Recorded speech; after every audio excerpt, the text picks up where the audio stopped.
In this world with everybody in the family is being drawn and pulled and pushed in a million different directions, how in the world do we talk to our families more effectively? So today, and again, I don't care if this is extended family. It doesn't really matter if it's your immediate children that stay in the house with you, or talk about some things today. Are talking about things that you already know. This is nothing new. You're not going to get some major revelation here today. However, we want to take that common sense is not always common practice. So a simple reminder of some things that you already know, you maybe do that, but we stopped doing it for a while. And I don't know why we stopped. Well, now's your chance. Let's get it going. All right. So I've got my top 10 list. Don't worry, they're going to go quick, but they're very important. All right. Number one, we have to set the intention. We've got to set the intention to talk more with our children, to talk more with our spouse, to speak more with our family. And what does that mean? Well, that means maybe we we eat together, we clean together, we cook together, we do more things together, right? Because when we're in close proximity with each other, what do? We instinctively talk. Instinctively, we communicate more. And isn't it interesting when we work together, how the conversation always comes up where our children want to talk about things that are bothering them. They're just waiting for an opportunity. And when you're out working and sweating it up a storm, it makes a great opportunity to speak and to be heard and to be listened to. I know that with Dad, that's where we spent a lot of our conversation, was out in the hot sun, sweating up a storm, right? It can happen inside as well. Okay, so set the intention to converse more. So do more things together. Set the intention to do more things together. Number two, a weekly planning meeting.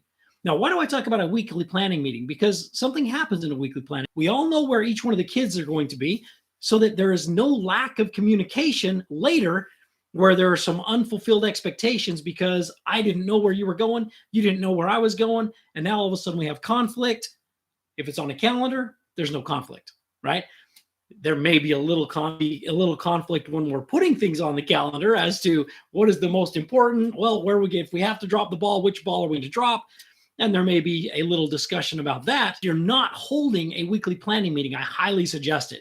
It will reduce the friction in the home by ridiculous amounts. Okay, so hold your weekly planning meeting. Number three, step three, a weekly games. We learned a lesson. We spent time together. Some of the best memories I have with my children is family night, spending time together, playing games. And typically when you're playing games, what happens? Oh, we talk, we converse, we spend more time in communication with each other. More communication versus other games that may not, right? Not a lot of necessarily communication going on if we're stuck to the video games, right? Not saying that's a bad thing to do together. I'm just saying that it's not a lot of communication or bantering back and forth typically, unless it's, as I've heard some folks, less than admirable language being used during some of those sessions. But so a weekly family night, and then for those of you who are married, you're dating, whatever, a weekly date night. A weekly date night with your spouse. Get a babysitter, take them to your parents' house. If you don't have a babysitter, you find one and go out together. Remind yourselves why you fell in love in the first place, right? Spend time together. This is your opportunity to teach and share and learn from one another, right? That one-on-one communication without the stress of the children becomes very, very important to maintain and to further the relationship along. All right. And for those of you who don't know me, my name is David Adams. So David Adams Speaks in People Steward Leadership. And the whole concept behind People Steward Leadership is development. To me, that is so important, that we inspire leaders, but then the leaders turn around, they embrace their people and treat them like family. What do I mean by that? They honor them by listening to them.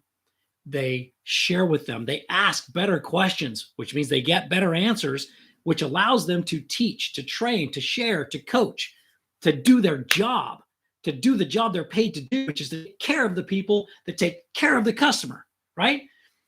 That's the whole purpose of People Steward Leadership. So if you like the content here, like it, subscribe to the channel, share it with everybody you know, and let's move forward. All right. So we've talked about setting the intention, right? Setting the intention by setting the table, or eat together, clean together, those types of things.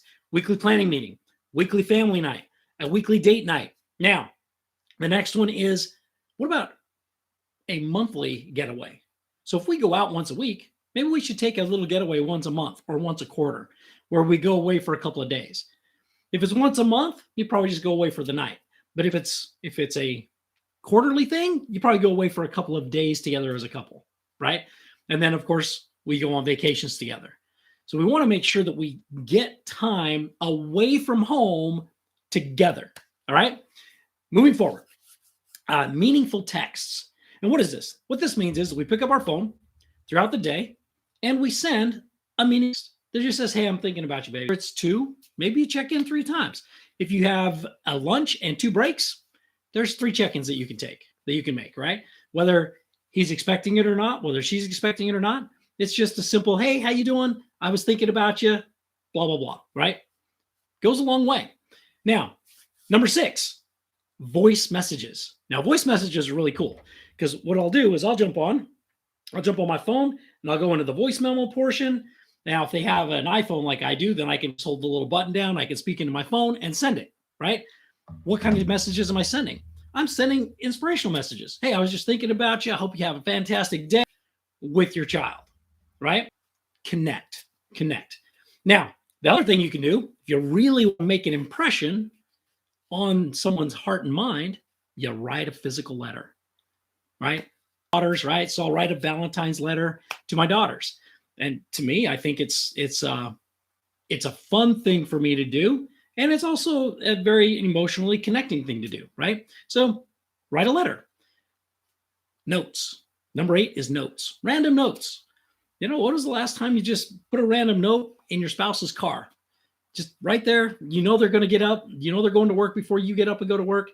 And you wrote a special note and you put it in their car. Or you wrote a special note and you taped it to their shoe. Whatever it is, right? Just something unexpected that can help you connect. And then number 9, and I put this towards the bottom, but it's really the most important thing that we do, and that is listen. We don't like to listen as much as we should. And sometimes we don't like to give minutes for every hour we are away. One-to-one communication time is very, very important for your spouse, for your partner, for the love of your life, for your children, right? So how much time? 2 minutes for every hour you're gone. That means if you go to the store for an hour and you come back, you ran an errand for an hour and you came back, you owe her 2 minutes. You owe him 2 minutes, okay, of that connection time. So just make sure that we make that happen. Again, what do we have? We have to set the intention to make that happen. Otherwise, it just isn't going to. And then what can we do? We can teach, we can advise, and we can parent. If we listen, and now we're in a position where we can teach, we can share, we can advise, we can coach, we can do the things that are meaningful, additional things that are meaningful for the family. All right. So as a quick recap of how to connect with your family: 1, set the intention to do so. 2, weekly planning meeting. 3, a weekly date night or a monthly getaway, a quarterly getaway becomes very important. 5, meaningful text. 6, a meaningful voice message, inspirational voice message. 7, letters. 8, leaving special notes. And 9, listen. And then we get to teach, we get to advise, and we get to parent. All I can tell you, significantly better way or more effective way. So I hope these things help you. And again, if you like it, like the video, subscribe to it, and share it with your friends, and we'll talk to you tomorrow.